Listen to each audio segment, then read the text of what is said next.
Merry Christmas, my YTPC pipe sipping community. Unfortunately, it being the holiday season, everything got postponed. I was really hoping to have, at the very least, the Sutliff North Pole Peppermint Mocha blend to not only enjoy for the holiday, but also to review. And also, as we all know, the 2023 Cringle Flake was a hit and miss. Mine came out dry, so I did put some distilled water on that.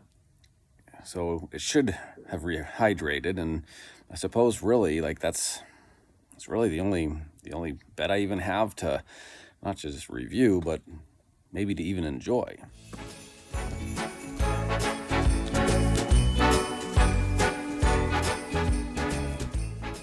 Excuse me, sir. I heard your Cringle Flake was a bit dry. I assure you, it's wet now. Excellent.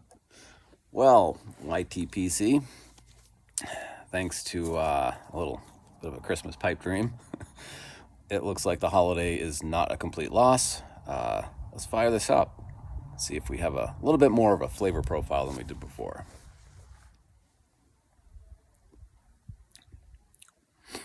All right, so now we actually have some flavor.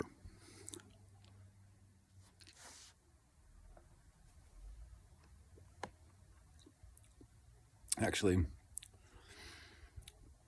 this is more what I was hoping for.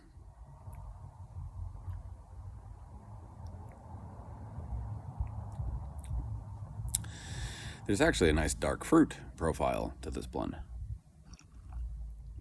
Which, of course, the irony to that is that my lovely wife always says that she thinks every blend smells like raisins, like prunes. And that is the only thing she typically gets. I mean, unless it's like a strong aromatic, right? So this now has some dimension to it. I can actually taste the perique. I will say that the Orientals are still so faint. Yeah, that Catalini very well may have passed beyond resurrection at this point. But you never know. I mean, it's now hydrated. I mean, it was so beyond acceptable as far as dryness went. So it may just be, I mean, sometimes when tobacco gets that way, even after you revive it, there's just so much profile that's missing.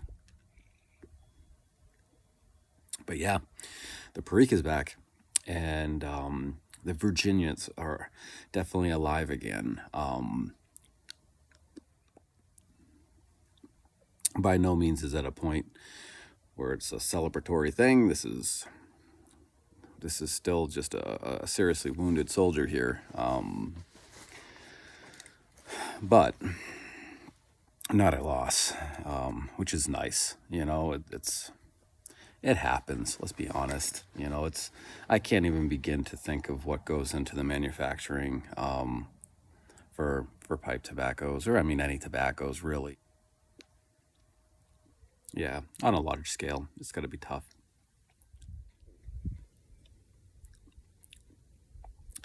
But this is nice. This is a blend that that I don't have to trash, which is, I mean, that's a win, and it's just going to serve as a nice vapor. The Oriental component that I was personally really looking forward to, that part's, I think, going to be a loss. I mean, again, you know, fingers crossed, who knows? But I think I'm going to have to let that part go. But yeah, there's a soft, earthen kind of a profile to this. You know, that sweet hay. The yellowy stuff when it's sat out in the sun for a while.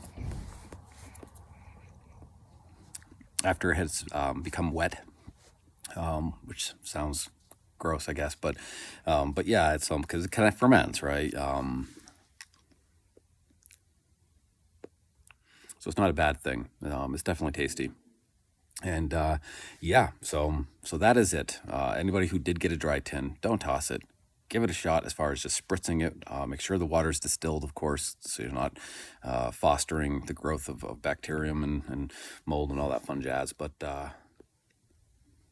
and at the very least, you have a decent vapor that's definitely has some complexity to it, opposed to some other vapors. So looking forward to my blends coming in. I did see that the update is that they are in Las Vegas at this point.